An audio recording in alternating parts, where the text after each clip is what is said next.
오늘 말씀의 제목은 고난을 통해서만 배울 수 있는 온전한 중보기도라는 제목으로 말씀을 전하도록 하겠습니다. 고난이 우리에게 주는 유익들이 참 많이 있지만 그 가운데 빼놓을 수 없는 정말 중요한 유익이 하나 있습니다. 그것은 다른 것이 아니라 나만을 위해서 기도하다가 고난을 통과하면서 다른 사람들을 위하여 진심으로 기도할 수 있는 온전한 중보 기도자로 빚어진다. 여러분, 이것도 얼마나 큰 유익인지 모릅니다. 오늘 그 말씀을 함께 나누려고 합니다. 오늘로 해서 그동안 참 오랫동안 머물러 있었던 시편 25편 말씀을 마치려고 하는데, 이런 말씀으로 끝이 나지요. 22절 말씀 보면 하나님이여 이스라엘을 그 모든 환난에서 속량하소서. 그런데 25편 말씀 전체 맥락을 생각해 보면 다윗의 이런 기도가 좀 우리들에게 낯설기도 합니다.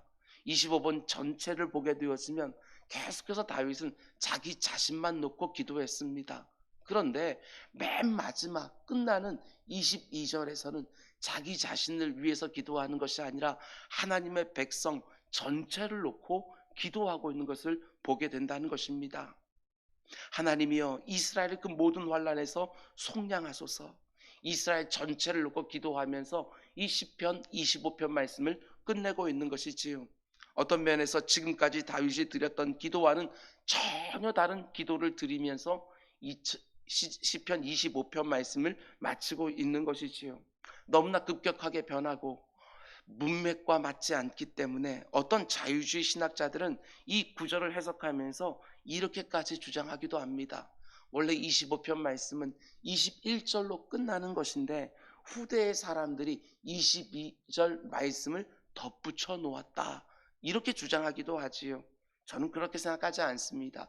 절대로 그렇게 생각하지 않습니다. 이 귀한 시편을 완전히 망쳐놓는 해석이라고 생각을 합니다. 복음주의 신학자들은 이 부분을 이렇게 해석하지요. 고난이 가져다주는 또 다른 유익이 있다, 이렇게 해석하는 거예요. 그러면 그 유익이 무엇이냐? 우리가 어제 새벽에 묵상한 것처럼 지금 내게 찾아온 고난이 내게 허락하는 예기치 못한 유익들이 있습니다. 그 고난 때문에 내 안에 은밀하게 감춰져 있었던 죄와 허물을 새롭게 발견하고 그 죄와 허물을 하나님께서 해결하기 위하여 더욱더 간절히 부르짖게 되어지는 더 성결하고 더 거룩하고 더 온전한 모습으로 나아가게 하는 유익이 있다. 어제 새벽에 우리는 함께 나누어 보았습니다. 그런데 고난이 또 어떤 유익을 가져다 주느냐? 지금 나처럼 고난을 받고 있는 또 다른 지체들을 돌아볼 수 있는 눈이 열리게 된다는 것입니다. 총 22개의 구절로 되어 있는 시편 25편 말씀을 보면 1절부터 21절까지 다윗은 자기 자신의 괴로움과 외로움, 곤고와 환난을 놓고 하나님 앞에 간구합니다. 근데 마지막 22절에 오면서 자기의 눈이 활짝 열리는 것이지요. 나만 보고 있었는데 기도하다 보니까 눈이 열려서 나와 지금 똑같은 고난을 당하고 있는 사람들이 눈에 들어오기 시작한 것이지요. 그래서 기도합니다. 하나님, 이스라엘을 그 모든 환난에서 속량하소서. 여러분, 정말 그렇습니다. 진실한 성도들이 경험하는 고난은 고난 아래 있는 다른 사람들의 아픔을 불쌍히 여기는 마음을 가져다 줄 때가 정말 많이 있습니다. 고난당하는 사람들을 불쌍히 여기고 내가 당하고 있는 고난과 그들이 당하고 있는 고난을 동일시하면서 그들의 문제를 붙들고 하나님 앞에 정말 절절하게 기도하게 만들어주는 힘이 지금 내가 당하는 고난 안에 들어있다는 것이지요. 이게 바로 고난을 통해서 여러분과 제가 얻게 되는 정말 특별한 유익입니다. 고난을 안 겪어본 사람들은 다른 사람들의 고난을 제대로 헤아려 줄 수가 없습니다. 내가 고난을 겪어봤기 때문에 그 고난을 통해서 내 마음이 다 녹아져 있는 것이지요. 그래서 다른 사람들이 지금 겪고 있는 그 고난을 함부로 대하지 아니하고 쉽게 말하지 아니하고 그 녹아진 마음 때문에 지금 고난당하는 사람들의 아픔이 뭔지를 어느 정도 공감하게 되는 것입니다. 내가 고난을 통과해보지 않으면 다른 사람들의 고난을 머리로는 안다 할지라도 가슴까지 절절하게 느낄 수가 없습니다. 그래서 나는 위로한다고 이런 말 저런 말을 하지만 오히려 그 사람을 더욱 힘들게 하는 경우도 많이 생기게 되는 것이지요. 내가 고난을 직접 경험해 보지 못하면 다른 사람들의 아픔에 온전하게 공감할 수가 없습니다. 제대로 공감하지 못하니까 제대로 만져줄 수도 섬길 수도 없는 것이지요. 그래서 하나님은 이 일을 잘 감당할 수 있도록 여러분과 저에게 일정한 정도의 고난을 허락하실 때가 있다는 것입니다. 저는 이렇게 말할 수 있습니다. 진실한 성도가 당하는 고난 안에는 사명이 들어있다. 사명. 특별히 어떤 사명일까? 하나님께서는 이사야 선지자를 통해서 아주 특별한 사명 하나를 우리에게 가르쳐 주지요. 이사야서 40장 1절과 2절 말씀 보면 너희의 하나님이 이르시되 너희는 위로하라. 내 백성을 위로하라. 너희는 예루살렘의 마음에 닿도록 말하며, 이렇게 되어 있습니다. 하나님은 여러분과 저에게 자신의 백성들을 위로하며 살라고 말씀하시는데, 내가 고난을 당해보지 않으면 고난받는 형제를 제대로 위로해 줄 수가 없습니다. 내가 고난을 통과하면서 그 아픔이 뭔지 조금이라도 경험해 보아야 고난 중엔 형제들의 마음에 닿도록 위로할 수가 있는 것이지요. 그래서 하나님은 자신의 성도들을 통해서 많은 사람들을 위로하고 격려하고 치유하고 힘을 북돋아 주기 위하여 소위 말하는 상처 입은 치유자로 우리를 훈련시켜 주는 것입니다. 고난을 통과한 자들에게만 주어지는 특별한 사명이 있다는 것입니다. 정말 그렇습니다. 누가 다른 사람의 고난을 제대로 알고 그 중심에서부터 공감하고 위로할 수 있는가? 직접 아파하고 고통하고 신음해본 사람만이 다른 사람들의 아픔과 고통과 신음을 제대로 만져주고 싸매어줄 수 있다는 것입니다. 또 이런 적용도 할 수 있겠지요. 왜 나에게 이렇게 다양한 고난이 있을까? 다른 사람들 보면 내가 당하는 고난 가운데 한두 개 정도 당하는 것 같은데 나는 왜 이렇게 손가락으로 헤아릴 수 없을 만큼 다양한 고난을 당하고 있는가? 얼마든지 사명과 관련되어 있을 수 있다. 이렇게 우리가 믿음으로 받기를 원합니다. 위로의 지경을 넓혀주는구나. 한 번 사는 인생인데 더 만져줄 수 있는 사람들의 지경을 하나님께서 넓혀주는구나. 더 다양한 고난 가운데 있는 성도들을 싸매어주라고 하나님께서 이런 것 저런 거 다 경험하게 하시는구나. 뿐만 아니라 하나님은 이런 경험을 하는 우리들을 그냥 내버려 두지 않으시고 그 가운데 이기림도 주시고 피할 길도 주시면서 그 고난 하나하나를 나로 하여금 넘어가게 하시면서 내 기도의 폭을 이렇게 넓혀주고 내 곁에 있는 사람들을 제대로 만져줄 수 있도록 하나님께서 나를 빚어주시는구나. 상처 입은 치유자, 고난을 통과한 치유자, 너무나도 귀한 표현입니다. 저 역시 마찬가지입니다. 여러분들이 아시는 것처럼 저는 37에 담임 목회를 시작을 했습니다. 이제 30대 후반에 그런 목회자가 성도들을 위하여 말씀을 열심히 준비하고 열심히 신방하지만 그릇이 이것밖에 안 되는 것이지요. 인생을 경험한 것들이 요만큼밖에 되지 않으니까 아무리 맞는 말을 하고 아무리 시기적절한 말씀을 전한다 할지라도 그 마음에 닿도록 말씀을 전하는 건 참 쉽지 않았습니다. 그런데 목회를 하면서 저 역시도 이런 경험 저런 경험하면서 이런 아픔과 이런 고통을 조금씩 저 역시 통과하면서 성도들의 마음에 그래도 조금은 닿을 수 있도록, 여전히 닿지 않는 부분들도 있습니다. 그러나 닿을 수 있는 영역들이 이렇게 넓어지는 것이지요. 저 역시도 그러면서 목회를 배우고 있다, 이렇게 말하고 싶습니다. 시편 25편을 기록하고 있는 다윗이 마지막 구절에서 어떻게 보면 너무나 다른 얘기를 갑자기 하는 것 같지만 그렇지 않습니다. 성도에게 주어지는 너무나 영광스러운 또 다른 세계를 우리에게 열어주는 것이지요. 나만 놓고 기도하다가 이제 내 옆에서 기도하고 있는 그 성도들이 보이기 시작하는 거, 이것들이 점점 넓어지기 시작하는 거, 눈이 열리는 것입니다.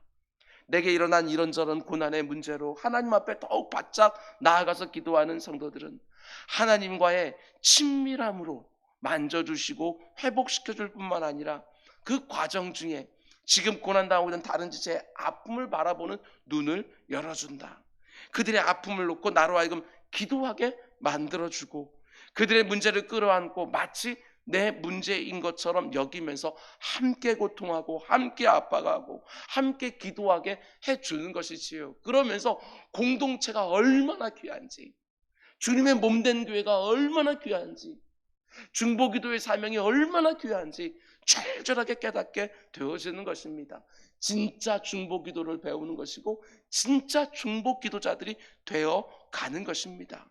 하나님이 내게 그 고난을 허락해 줬다고 한다면 나와 유사한 고난을 겪고 있는 그 사람들을 향한 사명이 그 안에 담겨 있다. 우리 이렇게 받기를 원합니다. 내가 경험한 그 고난까지도 다 사용하여 누군가를 위로하고 격려하고 힘을 북돋아주고 더 나아가서 복음을 증거할 수 있는 연계점도 만들어주시는 하나님의 이 깊은 뜻까지 우리가 받을 수 있기를 주님의 이름으로 축원을 드립니다. 뿐만 아니라 이런 점도 생각하게 되어집니다. 시편 25편 말씀을 통해서 우리가 거듭거듭 묵상했지만 여러분, 진실한 성도들만 겪는 고난이 있습니다. 진실한 성도들만 겪는 고난, 굉장히 특별해요. 시편 25편이 어떤 말씀이라고 말씀드렸습니까? 시편 1편 말씀의 적용편 혹은 후속편, 이렇게 말씀을 드렸습니다. 시편 1편 말씀에 어떤 사람이 복 있는 사람인지 시편 150편을 시작하면서 그 서론에서 딱 하고 열어주었습니다. 악인의 꾀를 쫓지 아니하고 죄인의 길에 서지 아니하고 오만한 자의 자리에 함께 앉지 아니하고 그 가운데 속에 온전히 하나님 말씀만 주야로 묵상하면서 그 말씀대로 살아가며, 그러면 어떤 결과가 된다고 그랬지요? 마치 시냇가에 심기운 나무처럼 철을 따라 시절을 따라 아름다운 열매들을 풍성하게 맺는 삶이 될 것이다. 그 말씀을 딱 붙들고 현장에 나아갔는데 현장이 녹록하지 않습니다. 말씀대로 사는 길에 참 많은 시련과 고난이 있고 그 가운데 조롱과 비웃음이 있는 거 경험하게 되어집니다. 여러분, 이게 바로 진실한 성도들이 겪는 고난이지요. 하나님 말씀대로 살지 않았다고 한다면 전혀 경험하지 않을 고난인데 하나님 말씀대로 이 땅 가운데 살려고 하다 보니까 겪게 되어지는 특별한 고난들이 있는 거예요. 이 세상에서 당연하게 받아들여지는 가치와 질서가 아니라 오직 하나님이 요구하는 삶을 살려고 할 때에 오른뺨을 치면 왼뺨까지 돌려대며 사는 성도의 삶에 어떻게 고난이 없을 수가 있겠습니까? 할 수만 있으면 남의 것이라도 뺏어서 자신의 배후를 채우고 싶어하는 이 세상 속에서 섬기고 나누고 베풀고 종이 되고 이해하고 용납하고 용서하며 살려고 할 때 고난이 있을 수밖에 없습니다. 그런데 그런 고난을 겪는 진실한 성도들은 서로 통하는 게 있지요. 정말 통하는 게 있습니다. 그 가운데 속에 당하는 고난을 놓고 서로 기도해줘라, 이렇게 말하는 것이지요. 교회 밖에서 당하는 고난만이 아니라 교회 안에서도 이런 고난이 있습니다. 사도 바울은 골로새서 1장에서 이렇게 말하지요. 나는 이제 너희를 위하여 받는 괴로움을 기뻐하고, 그냥 괴로움이 아닙니다. 인생살이가 버거워서 당하는 괴로움이 아닙니다. 너희를 위하여, 다른 성도들을 위하여 당하는 괴로움을 기뻐하고 그리스도의 남은 고난을 그의 몸된 교회를 위하여 내 육체에 채우노라. 그냥 고난이 아닙니다. 주님의 몸된 교회를 위하여 당하는 고난입니다. 이런 고난이 뭔지 우리 다 알아야 합니다. 정말 알아야 하지요. 함께 지체된 다른 영혼들을 제대로 섬기기 위하여 그 성도의 문제에 내가 발을 들여놓지 않았다고 한다면 얼마든지 피할 수 있는 고난인데도 불구하고 그 성도를 잘 위로하고 세우려 하기 위하여 그 고난에 함께 들어가서 같이 아파하는 고난이 무엇인지를 알아야 그 가운데 정말 제대로 사람들을 섬긴다고 말할 수 있지 않겠습니까?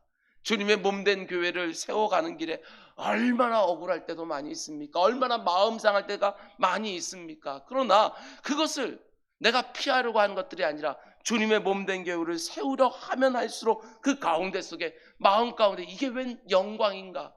왜? 그리스도의 남은 고난을 내 몸에 채운다고 하는 이런 너무나도 영광이 내 안에 느껴지는 것이지요. 이런 고난들이 뭔 줄을 알아야 그 가운데 속에 제대로 성도들을 섬기고 마음들이 통하고 함께 중보기도가 이루어지는 것이지요. 안 믿는 사람들로 다 당하는 그런 고난 말고 재정적인 문제, 건강의 문제, 관계의 문제 이런 것들 말고 정말 하나님 나라와 그의 의와 말씀 순종과 그리스도의 몸된 교회를 섬기기 위해서 기꺼이 내 삶에 채우는 그런 고난 우리가 알아야 합니다. 이런 것들이 좀 있어야 다른 성도들의 고난을 부둥켜 안고 우리 주님이 내 대신 감당하셨던 그 고난을 좀 흉내내며 살 수 있지 않겠냐는 것이지요. 여러분, 나에게 그렇게 자신의 친밀함을 나눠주기를 원하시는 하나님께서 나에게 이런저런 아픔과 고통을 주시는 이유 중에 하나는 겪어본 자가 아니면 결코 이해할 수 없는 그 좌절과 고통을 통과하게 해서 나와 같은 아픔과 고통을 겪고 있는 다른 지체들을 붙들어 주게 하기 위함이며 그들을 제대로 위로하고 격려하고 복되게 하기 위함이라는 것입니다. 몸이 아팠다가 하나님의 치유하심을 받은 분이 계십니까? 그 경험으로 아직 병중에 있는 사람들을 위로할 수 있기를 원합니다.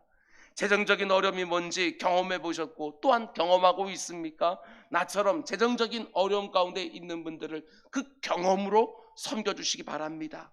배우자와의 문제로, 연약한 자녀의 문제로 참 많은 시간 기도의 자리에서 씨름해 보신 분이 계십니까? 지금 나와 같은 똑같은 어려움을 겪고 있는 분들이 주변에 돌아보면 얼마나 많은지 모릅니다. 하나님께서 내게 허락하신 그 경험을 가지고 그 지체들을 또 섬기는 것이지요. 우리 노회에 은퇴하신 목사님이 한 분 계시는데 그 목사님은 노회에 가기만 하면 저를 꼭 붙들고 우리 아들 좀 많이 도와주라고. 그도 그럴 것이 제가 우리 노회 가운데 속에서 아버지 이어서 목회하고 있는 제가 첫 번째 1호기 때문에 그렇습니다. 그 교회도 자그마한 교회인데 거기서 이 아들이 이제 목회를 시작한 거예요. 그 가운데 속에 제가 가진 경험으로 그 아들 목사 잘 좀 도와주라고 저만 보면 그 어르신이 계속해서 얘기합니다. 제 경험으로 또 섬기는 것이고 반드시 기억하시기 바랍니다. 성도가 당하는 고난 안에 너무나 귀한 선물들이 있는데 그 중에 하나는 틀림없습니다. 고난을 통과한 자들만 가지고 있는 정말 공감의 능력들이 있습니다. 그 공감으로 섬기는 우리 모두가 될 수 있기를 주님의 이름으로 축원을 드립니다. 여러분 시편 25편을 기록한 다윗 역시 지금 이 사명을 감당하고 있다. 저는 묵상했습니다. 지금 자신이 당하고 있는 고난으로 오늘 고난 중에 있는 또 누군가를 섬겨주고 있는 것이지요. 자기와 똑같이 시편 1편 말씀을 붙들고 말씀대로 살려고 하다가 이런저런 어려움을 만난 또 다른 진실한 성도들을 무엇으로? 자신의 경험으로 섬겨주고 있는 것이지요. 시편 1편 말씀대로 살다가 이런저런 어려움 나와 똑같이 당하고 있는 사람들이 있느냐? 그렇다고 한다면 시편 25편 말씀 봐라. 내가 어떻게 그 고난을 넘어갔는지. 시편 25편을 붙들고 그 가운데 속에 너도 나와 같이 넘어가라. 이러면서 그들을 지금 복돋아주고 있는 거예요. 말씀대로 살아가는 성도들의 삶에도 고난과 문제들이 있다고. 말씀대로 살려고 할 때 그런 나를 조롱하고 비웃는 대적들이 등장한다고. 그럴 때 내 마음에 근심과 염려가 있고 때로는 이런저런 의구심도 들기도 하지만 절대로 낙심하지 말고 하나님께 또 들어가서 길을 보여달라고, 지혜를 달라고, 지도해달라고 자신이 경험한 고난으로 섬겨주고 있는 것입니다. 그러면 그 기도의 자에서 하나님이 내 의구심 위에 확신을 얹어 줄 거라고, 그 확신을 붙들고 말씀으로 또 힘있게 살아가라고. 한 걸음 더 들어가서 그 고난 속에도 하나님께서 주시는 유익들이 있다고. 내 안에 감추어져 있었던 그 은밀한 죄와 허물들을 그 고난 중에 보게 하신다고. 그걸 붙들고 진실되이 회개하며 용서를 구할 때 하나님은 나를 더 순결하게, 더 거룩하게, 정결하게 해주신다고. 그저 내 어려움만 놓고 탄식하는 자리에서 다른 지체들의 어려움도 보면서 상처 입은 치유자로, 고난을 통과한 자로, 고난 중에 있는 성도들을 바르게 만져주고 회복시켜 줄 수 있겠다 되겠다고, 그걸 25편 말씀을 통해서 보여주는 것이지요. 그런 면에서 저는 너무나도 감사합니다. 시편 25편 말씀에 22절에서 하나님이여 여호와의 모든 백성들을 속량하소서, 이런 중보기도로 끝나고 있다는 것이 얼마나 감사한지 모릅니다. 내 경험으로 다른 사람들을 섬기십시오. 지금 이런저런 고난 중에 있습니까? 절대로 지지 마시기를 바랍니다. 지면 제대로 섬길 수가 없어요. 다른 지체들을 위해서라도 또 이겨내고 그 경험 가지고 잘 우리 섬기며 삽시다. 저는 여러분들을 놓고 기도할 때 그 어떤 고난에도 면제하게 달라고 기도하지 않습니다. 하나님의 말씀대로 사는 길에 분명하게 고난이 있기에 고난을 면제해달라고 기도하지는 않습니다. 우리 주님 가신 길, 자기 자신을 부인하고 자기 십자가를 지고 따라갈 때 분명히 성도로서 감당해야 되는 고난이 있기에 그것까지 면제해달라고 기도하지는 않습니다. 그러나 그 길에 고난이 많든 적든 정말 원하는 것은 고난을 통과한 성도가 되어지는 것, 고난을 이겨낸 성도가 되어지는 것, 그 삶 가운데 이런저런 간증이 많이 있는 성도가 되어지는 것, 꼭 그렇게 달라고 기도하고 있습니다. 지지 않게 해주십시오. 지지 않게 해주십시오. 이길 수 있도록 힘을 북돋아 주십시오. 고난을 통과한 성도로 내 입술에 살아계신 하나님에 대한 간증이 넘치고 찬양과 감사도 넘치고 그 감격으로 다른 사람들의 고난도 만져주고 그 영혼들에게 조심스럽지만 저를 보십시오, 하나님께서 이 길 주십니다. 하나님이 피할 길 주십니다. 이것은 그 고난을 당하지 않은 사람들이 단지 성경 말씀 하나 딱 던져놓는 것과는 차원이 다릅니다. 저 역시 그렇게 아팠습니다. 저 역시 그렇게 힘들 때가 있었습니다. 그러나 하나님께 기도의 자리에서 내 영혼 살려주셨습니다. 나에게 또 힘 주셨습니다. 정말 하나님께서 내 눈을 열어주셔서 피할 길을 보여주셨습니다 하면서 그 고난을 통과한 자로서 그 사명을 감당하는 것이지요. 내가 환난 중에도 소망을 잃지 않고 내가 고난 중에도 다른 성도들을 섬기며 살면 틀림없습니다. 그 모습을 보고 누군가는 내가 믿는 하나님이 진짜 살아계신다는 것을 눈으로 보게 될 것입니다. 나를 보면서 눈에 보이지 않는 하나님을 보게 될 것입니다. 여러분의 자녀들이 부모된 여러분과 앞으로 유사한 고난을 또 통과할 때 어떻게 해야 되는지 그걸 배우게 될 것입니다. 여러분의 일터와 삶터에서 만나는 사람들이 우리 주님이 어떤 분인지를 또 보게 될 것입니다. 고난 참 많지요. 지지 마시고 견고하게 서서 그 가운데 속에서도 하나님이 주시는 그 신비한 기쁨을 누리고 그 평안을 누리고 절대로 소망을 잃어버리지 아니하고 여러분 한 사람 한 사람 통하여 하나님이 이 땅에서 높임을 받으시고 내 곁에 있는 사람들이 살게 되는 역사가 꼭 일어나게 되기를 주님의 이름으로 축원드립니다. 기도하겠습니다.